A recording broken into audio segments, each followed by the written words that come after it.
Jessore Noapara highway থানার নাকের ডগা দিয়ে চলছে অবৈধ যানবাহন। পুলিশ রাজনৈতিক চাপে ব্যবস্থা নিতে হিমশিম খাচ্ছে বলে নির্ভরযোগ্য সূত্র জানায়।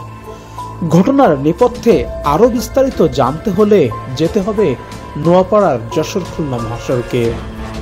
প্রায় শতাধিক থ্রি হুইলার গাড়ি সহ নসিমন, করিমন ও মাটির ট্রলি প্রতিদিন এ রাস্তা দিয়ে যাতায়াত করে। ফিটনেস তো দূরের কথা, কোনোটিরই নেই রেজিস্ট্রেশন। মানদাতা আমলের লক্কর ঝক্কর গাড়ি অবাধে বিচরণ করে এই সড়ক দিয়ে, ফলে হর হামেশা সড়ক দুর্ঘটনা সহ নানা জটিলতায় পড়তে হয় এখানকার মানুষদের।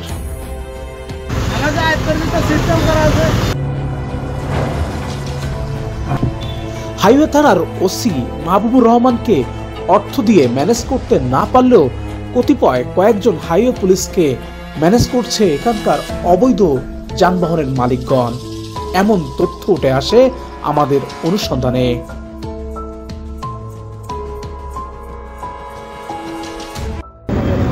মাসিক করা কয় টাকা দেওয়া লাগে মাসে? আনুমানিক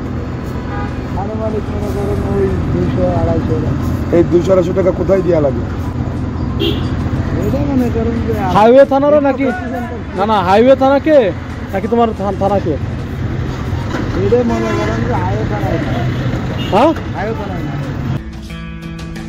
এখনই সময় এসেছে এই অবৈধ যানবাহন বন্ধে কঠোর পদক্ষেপ নেওয়ার, না হলে সড়ক হবে অবৈধ যানবাহনের নিরাপদ বিচরণের স্থল। আলামিন খানের ক্যামেরায় আবু হামজা বাঁধন, সিআইএন টিভি 24 ডেস্ক রিপোর্ট।